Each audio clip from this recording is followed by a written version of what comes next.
Obra da ponte de Guaratuba entra em nova etapa com instalação dos estais. Avançam obras de pavimentação na região metropolitana de Curitiba. Importante via vai ligar as BR-116 e 376. Lançada a pedra fundamental do Aerocity em Guaíba. Complexo Aeronáutico Gaúcho vai receber investimento de 3 bilhões de reais. South Summit Brasil 2026 é lançado em Porto Alegre. Evento reúne workshops e encontros e promove oportunidades de negócios. Javier Milei promete que a Argentina vai mudar após pleito legislativo de domingo. Donald Trump rompe negociações comerciais com o Canadá. O país teria manipulado o discurso de Ronald Reagan em campanha publicitária. Agro em destaque na tela da Pix TV. Notícias, curiosidades e boas histórias do campo no Pix Rural, que estreia neste domingo. E veja também, Leão XIV reautoriza a missa tradicionalista em latim no Vaticano. Essas e outras notícias a partir de agora no Pix News.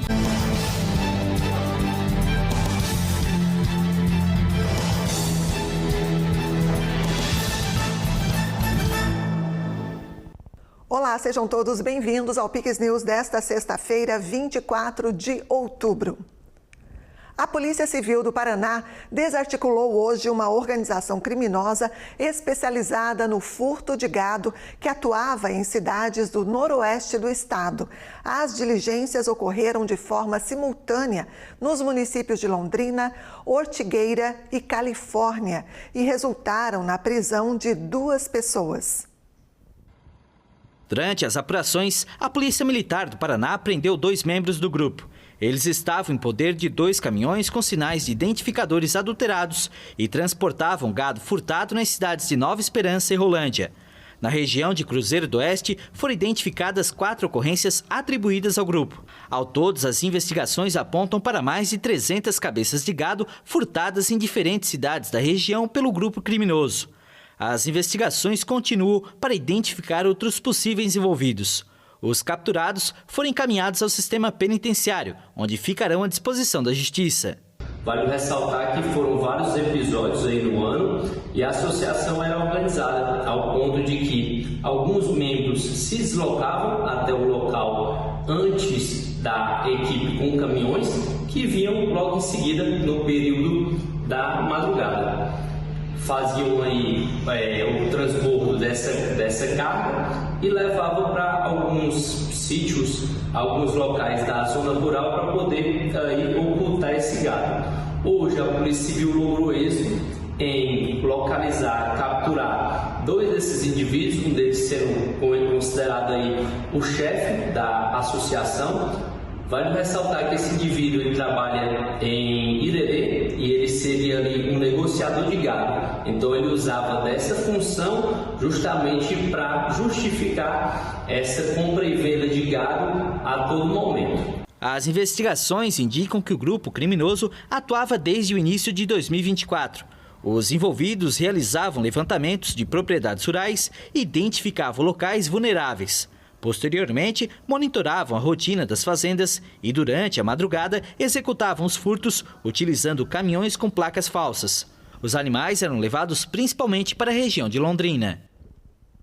A pavimentação entre Mandirituba e São José dos Pinhais, na região metropolitana de Curitiba, está com 40% dos trabalhos concluídos. A obra é considerada uma das principais intervenções de infraestrutura viária da região metropolitana de Curitiba. Dentro do cronograma estabelecido, mantém frentes de trabalho em diferentes trechos da via. No trecho 5, localizado em grande parte do município de Mandirituba, a pavimentação rígida em concreto é o principal serviço em andamento, acompanhada pela conclusão das etapas de terraplanagem e pela continuidade das obras de drenagem. Outro ponto de avanço é o início dos trabalhos de terraplanagem no trecho 1, nas proximidades do acesso à BR-376, que marcam a preparação do solo para a futura pavimentação, drenagem e implantação da ciclovia. A etapa envolve a limpeza, movimentação e conformação de terreno, conforme o projeto executado da via. O investimento total do governo do estado é de R$ 96 milhões. O projeto inclui ainda iluminação pública, drenagem, sinalização e a construção de uma ciclovia de 2,5 metros de largura. A nova ligação conectará as rodovias BR-116 e 376, fortalecendo o eixo logístico do sul da região metropolitana e beneficiando diretamente os municípios de Mandirituba, São José dos Pinhais, Quitandinha, Agudos do Sul, Piém, Campo do Tenente e Rio Negro. A conclusão da obra está prevista para agosto de 2026. A construção da ponte de Guaratuba, no litoral do Paraná, segue em ritmo acelerado. A obra entra em uma nova fase com a instalação dos cabos de aço que vão sustentar a parte central da estrutura. A ponte é considerada uma das principais intervenções para melhorar o acesso e o deslocamento na região. As obras da ponte de Guaratuba continuam avançando.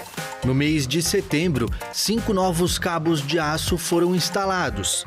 Esses cabos são chamados de estais e servem para sustentar o tabuleiro da ponte por onde os veículos vão passar. Cada torre da ponte vai ter 12 estais ligando a estrutura ao piso da via. O trecho principal, conhecido como trecho estaiado, terá 320 metros de comprimento. No meio dele, um vão central de 160 metros vai permitir a passagem dos barcos pelo canal de navegação. Parte desse trecho já está pronta e foi construída a partir dos 2 lados da ponte, até se encontrarem no centro. Enquanto isso, a outra parte da obra também segue com um bom ritmo. Essa é a área onde as peças de concreto são produzidas no próprio canteiro e depois montadas sobre a estrutura. Das 164 vigas previstas, 132 já foram fabricadas e 120 já estão no lugar. Ao todo, mais de 550 metros do tabuleiro já foram executados. Do lado de Guaratuba, a fase de fabricação das vigas foi concluída. Agora, o trabalho se concentra nas estruturas que vão ser lançadas do lado que dá acesso a Matinhos. O uso de peças pré-moldadas ajuda a tornar a obra mais rápida e precisa. Nos acessos à ponte, os serviços de terraplanagem, drenagem e pavimentação continuam. Um dos pontos mais visíveis é o rebaixamento do morro, próximo ao centro de Guaratuba, onde já foram executados 10 mil metros quadrados de contenção. Do outro lado, em Matinhos, começou a construção de uma base de solo reforçado. Ela funciona como um muro de sustentação, feito com camadas de terra compactada e materiais de reforço. Esse sistema dá segurança à cabeceira da ponte e ajuda a ligar a estrutura diretamente à rodovia. Com a instalação dos estais e o avanço nas 2 frentes de trabalho, a obra segue cumprindo as etapas do cronograma. Quando ficar pronta, a ponte de Guaratuba vai acabar com as filas nas travessias de balsa e dar mais fluidez ao trânsito no litoral. A expectativa é de que o projeto traga mais conforto para moradores e turistas e fortaleça a economia da região.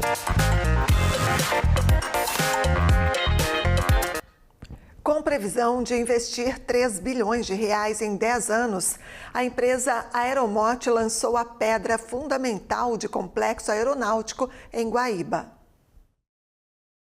O evento ocorreu nesta quinta-feira, Dia do Aviador, celebrado em alusão ao primeiro voo do modelo 14 bis em 1906 e consolida o plano de expansão da companhia. O empreendimento prevê gerar 1.500 empregos, além de fomentar pesquisa e formação em áreas estratégicas. No local, será instalada uma nova fábrica de aeronaves certificadas no país. Além disso, contará com uma infraestrutura aeroportuária capaz de operar como alternativa ao Aeroporto Internacional Salgado Filho, sendo uma opção estratégica na região metropolitana de Porto Alegre, em caso de indisponibilidade. Durante a cerimônia, o governador Eduardo Leite destacou o impacto positivo que o novo complexo vai gerar na atração de novos investimentos e na construção de uma referência na indústria aeronáutica. Não é apenas de uma empresa para fabricar aviões. Nós estamos falando aqui de um grande complexo de aviação que vai trazer não apenas fabricação de aeronaves, também montagens de outras aeronaves também, como helicópteros, a partir dos protocolos que estão sendo firmados, pesquisa e desenvolvimento de novos produtos na área de aviação. É um grande hub num ecossistema que, ao ser edificado e começar a funcionar em 2027, não tenho dúvida, vai ter uma força gravitacional, vai trazer novos empreendimentos ainda, gerando uma grande referência para a indústria da aviação no Brasil e no mundo, aqui no Rio Grande do Sul, a partir dessa área. O maior evento de inovação e tecnologia da América Latina, o South Summit Brasil, anunciou as novidades para a edição de 2026, em cerimônia de lançamento realizada no Instituto Caldeira, que fica em Porto Alegre. No evento, realizado nesta quinta-feira, foram detalhadas a temática, a estrutura e a programação da 5ª edição do South Summit Brasil, que ocorrerá de 25 a 27 de março de 2026, no Cais Mauá. Nos 3 dias de atividades, a capital dos gaúchos reunirá startups, investidores, empresas e entusiastas da tecnologia para promover conexões, network e oportunidades de negócios. A solenidade contou com a participação do governador Eduardo Leite, de parceiros e de integrantes da rede de inovação. E naturalmente a gente está sempre buscando mutuamente trazer bons painelistas, porque além dos negócios, dessa plataforma integradora entre financiadores e startups como oportunidade, né, de desenvolvimento dos seus negócios, a gente busca fazer também do South Summit uma oportunidade de conhecimento a partir de painelistas, de palestrantes de renome internacional, e a gente quer trazer também, mais uma vez, aí, bons nomes. Eu tenho certeza que a gente vai conseguir gerar muita atratividade e trazer novidades que façam com que seja mais uma edição especial do South Summit. Com palcos temáticos, competição de startups e com foco em áreas de tecnologia, sustentabilidade e economia digital, a SSB destaca o ecossistema local e atrai milhares de participantes do Brasil e do exterior. Uma das obras mais esperadas da Grande Florianópolis pode sair do papel. Essa é a promessa feita pelo governador de Santa Catarina, Jorginho Melo, e pelo prefeito de São José, na Grande Florianópolis, Orvino Ávila. O anúncio marca o início do processo de licitação internacional para execução e supervisão técnica ambiental e social das obras. O investimento total é estimado em 54 milhões de dólares, o equivalente a cerca de 280 milhões de reais. Os editais serão publicados no Diário Oficial do município, no site do Fomplata, o Fundo Financeiro para Desenvolvimento da Bacia do Prata, e em um jornal de circulação nacional. As empresas interessadas terão 35 dias úteis para apresentar propostas. Do total de recursos, 43 milhões e 200 mil dólares serão financiados pelo Fomplata. Outros 10 milhões e 800 mil virão como contrapartida municipal, valor que será custeado pelo governo do estado. É uma obra que vale a pena, um projeto arrojado, um projeto que caro, né? E o governo é parceiro do prefeito, nós vamos dar a contrapartida disso. O prefeito vai fazer esse financiamento com o Fomplata e nós vamos ser parceiro para ajudar, porque é uma obra que ajuda São José, mas transcende de São José. É uma obra que dá para dizer que é uma obra de Santa Catarina. São José precisa de muitas coisas e a mobilidade das cidades mais antigas é o grande gargalo, é o grande problema que a região tem. São José está no coração da Grande Florianópolis, passa praticamente todos por aqui.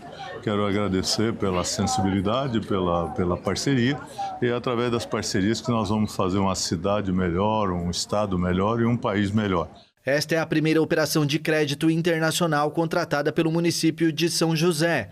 O prazo previsto para a conclusão da obra é de até 48 meses. O convênio que garante a contrapartida estadual foi assinado no início de outubro, quando o governo se comprometeu a destinar cerca de 70 milhões de reais para a execução da nova beira-mar de São José. Agora uma pausa e você vai ver depois do intervalo. Javier Milei promete mudanças na Argentina após eleições de domingo. Donald Trump rompe negociações com o Canadá. E tem estreia na telinha da Pix TV. Agronegócio em destaque no Pix Rural. Detalhes daqui a pouco. Voltamos em instantes.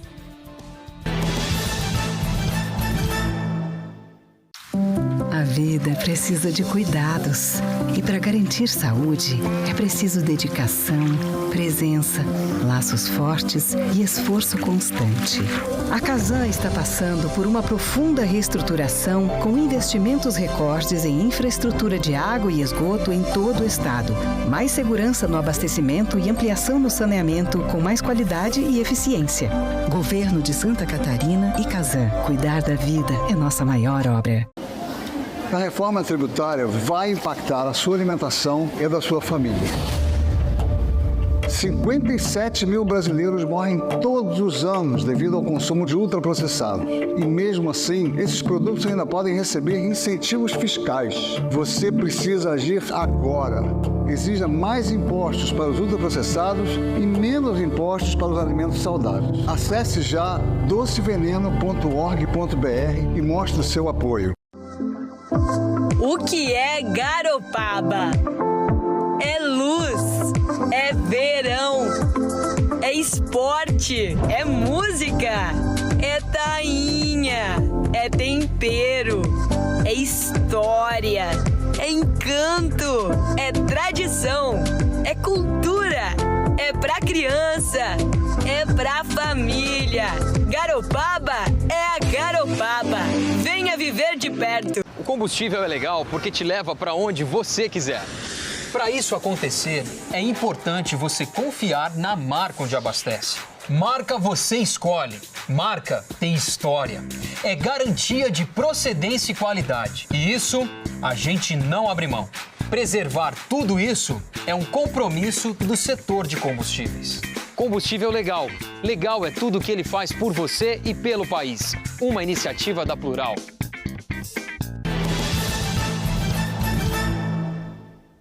Estamos de volta com o Pix News, agora 8h19. Entre aplausos e protestos, o presidente argentino Javier Milei fez o último ato de campanha antes das eleições legislativas de domingo. Ele defendeu a agenda econômica e prometeu continuar o combate à inflação e ao narcotráfico.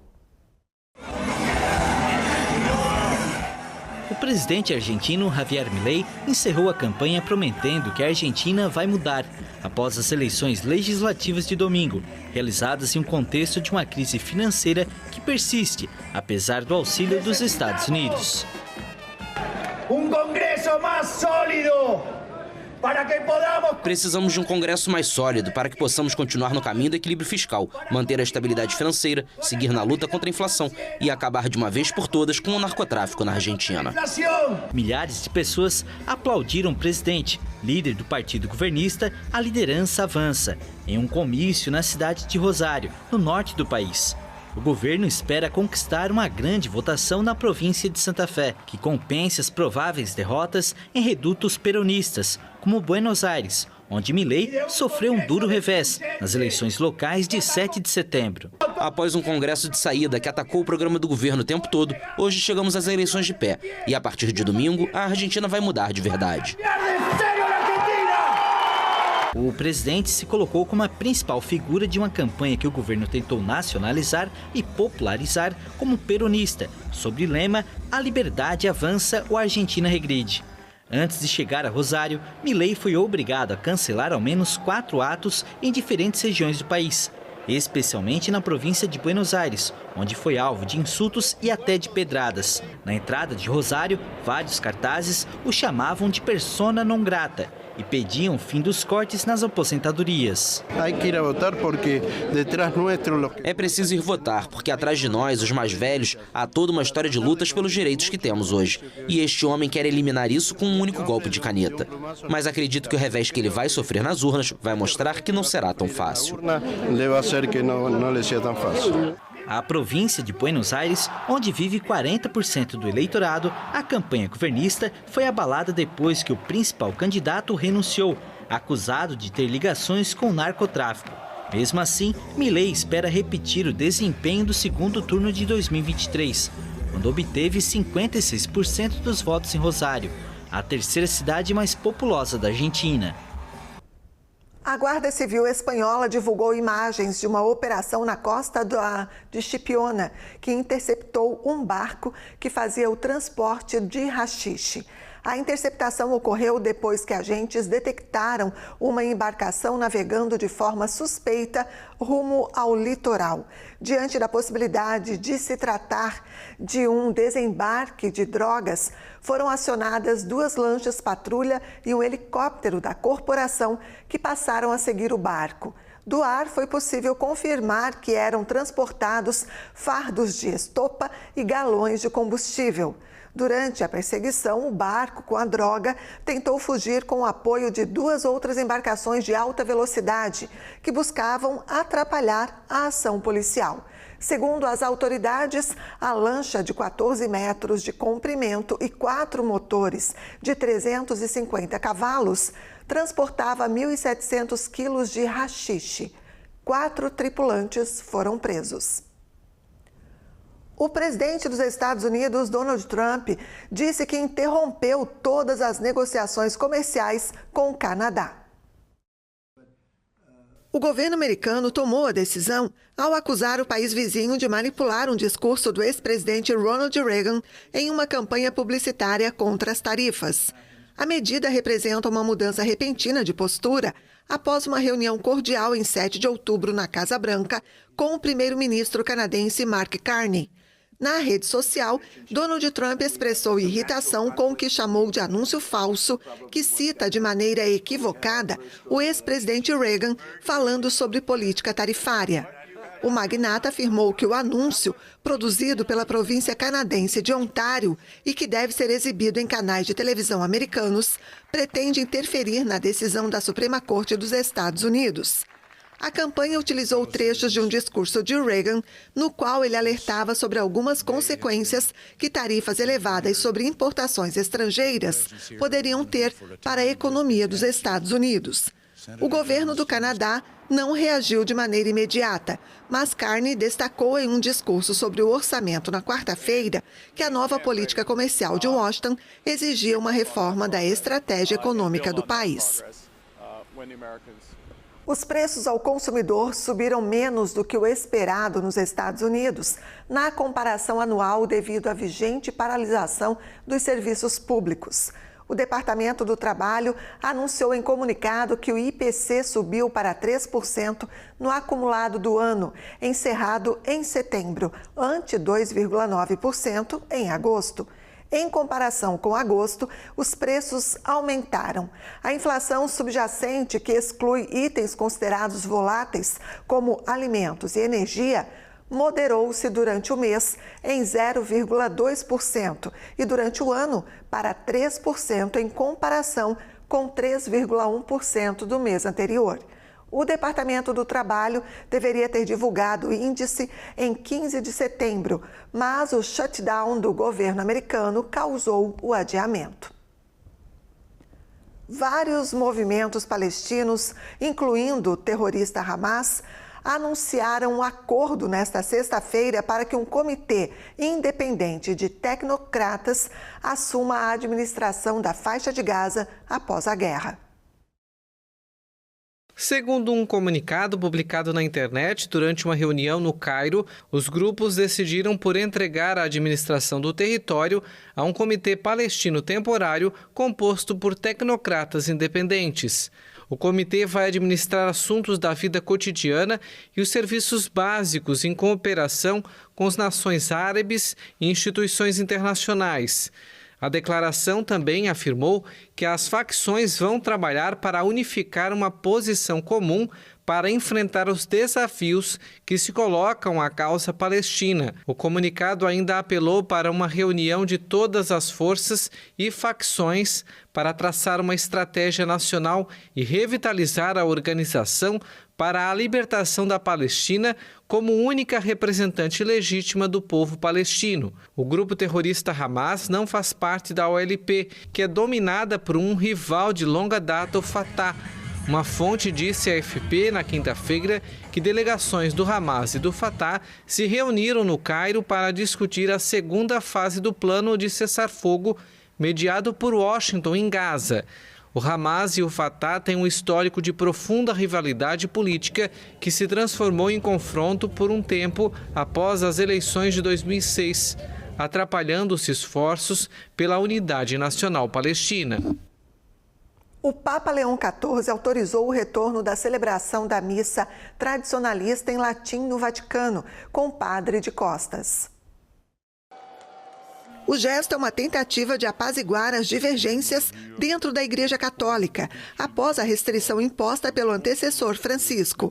Pela primeira vez desde 2021, a cerimônia tridentina vai retornar à Basílica de São Pedro na tarde de sábado, pelas mãos do cardeal americano ultraconservador Raymond Burke, um dos mais ferrenhos opositores do falecido pontífice argentino.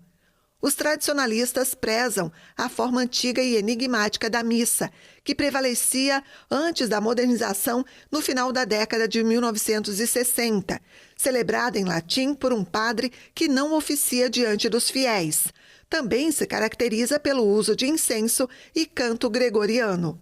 No entanto, no final de 2021, Francisco a restringiu sob condições estritas, temendo que fosse usada para rejeitar o legado do Concílio Vaticano II, que reformou e modernizou a Igreja. A direção do Observatório Geopolítico da Religião afirmou que o sinal verde de Leão XIV é um sinal muito forte dirigido ao setor conservador, revelando que talvez as tensões dentro da Igreja Católica sejam mais fortes do que se poderia imaginar há alguns meses. Eleito em 8 de maio, Robert Francis Prevost herdou do antecessor Francisco a delicada missão de unificar uma instituição profundamente dividida em questões sociais. Ele tem seguido a mesma linha do argentino, com uma abordagem em favor dos pobres, dos imigrantes e do meio ambiente. O Palmeiras sofreu a primeira derrota na Libertadores deste ano. O Alviverde teve uma das piores atuações na temporada e sofreu 3 gols no primeiro tempo contra a LDU. Em uma partida com grande superioridade do time equatoriano, treinado pelo brasileiro Thiago Nunes, o Palmeiras foi pressionado durante a maior parte do jogo, mas foi no primeiro tempo em que o jogo foi definido. Aos 15 minutos, Quinones disparou pelo lado esquerdo, chegou na linha de fundo, cruzou para trás e Villamil soltou uma bomba para fazer 1-0. Quinones apareceu novamente, desta vez arriscou um chute de fora da área. A bola bateu na mão de Andrés Pereira e o juiz marcou o pênalti. Alzugaray bateu com força no canto esquerdo e ampliou. Carlos Miguel acertou o canto, mas não conseguiu fazer a defesa. Já nos acréscimos da primeira etapa, Brian Ramírez cortou Murilo e cruzou para Villamil, que mais uma vez apareceu livre para finalizar. A bola desviou no Kelvin e matou Carlos Miguel. 3-0 para a LDU. A derrota no estádio Rodrigues Paz Delgado, em Quito, complicou a vida da equipe de Abel Ferreira pelo sonho na vaga da final da Copa Libertadores. O Palmeiras volta a campo no domingo, às 8h30 da noite, no Allianz Parque, contra o Cruzeiro, na briga pela manutenção da liderança do Brasileirão. Já a LDU terá uma semana para se preparar para o jogo decisivo contra o Verdão, na próxima quinta-feira em São Paulo. Os equatorianos podem perder por 2 gols de diferença que avançam a decisão contra Racing ou Flamengo. O campo move a economia e sustenta a mesa de milhões de brasileiros. E agora ganha um espaço fixo na programação de domingo aqui na Pix TV. É o Pix Rural, um programa que une conhecimento, cultura e histórias de quem produz o alimento que chega até nós. A nova atração vai ao ar todo domingo, às 9h10 da manhã. O Pix Rural nasce como um canal de comunicação entre o campo e a cidade. Apresentado por Vinícius Pacheco, o programa traz informação e reportagens humanas sobre o dia a dia de quem vive da terra. Com conteúdo produzido em parceria com fontes de credibilidade como Embrapa, Ceasa e Senar, o Pix Rural oferece dados confiáveis sobre o mercado e tendências do setor. Tudo que acontece no campo afeta também nas nossas casas. Então, se a gente tem uma safra ruim do arroz, vai afetar no preço do arroz. Se ela for boa, também a gente vai pagar menos. Isso afeta tanto na política quanto na economia da cidade. Por isso que a gente tem que estar sempre bem informado, o que é também o DNA da Pix TV. Nos nossos noticiários sempre teve espaço para o agronegócio, a gente sempre teve afinidade com isso e o nosso público gosta. E agora vai ter um espaço especial na nossa grade. O programa também resgata o valor cultural do campo, das tradições à inovação, trazendo junto o DNA do jornalismo produzido na Pix TV. Nossa equipe de reportagem está sempre atenta a tudo o que acontece aqui na nossa região, né? A gente também cobre as principais notícias do Brasil e o agro não ficaria de fora. E essa também é uma nova janela comercial que a gente abre, né, para a iniciativa privada e assim para como as entidades governamentais que estão ligadas ao agronegócio, para que possam estar junto com a nossa marca, né, fortalecendo o agro brasileiro, fortalecendo o agro do Sul, fortalecendo o agro do Centro-Oeste, enfim, todas as regiões que têm potencial de agronegócio que certamente estarão em destaque no Pix Rural. O novo projeto da Pix TV pretende construir uma rede de interação entre produtores e consumidores, reforçando a ideia de que o campo e a cidade fazem parte da mesma história. Um espaço para informar e conectar, porque entender o campo é entender o Brasil. Fica aí o convite, um programa bacana, trazendo notícias, curiosidades e a cultura rural, tanto para o homem do campo quanto da cidade. Então fica o convite aí para você, domingo às 9h10 da manhã.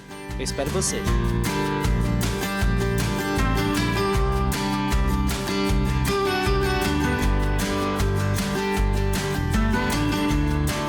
E a gente reforça o convite. Domingo, Pix Rural, a partir das 9h10 da manhã, aqui na telinha da Pix TV. E assim a gente encerra o Pix News de hoje. Nossas reportagens e também esta edição completa você pode rever no Pix News HD. Curta, compartilhe os nossos conteúdos por lá, se inscreva no canal também. Mais notícias no pixtv.com.br. Fica agora com o CinePix e a gente se encontra na segunda-feira. Bom fim de semana a todos, aproveite com responsabilidade. Pix TV, conectando você ao melhor conteúdo todo dia.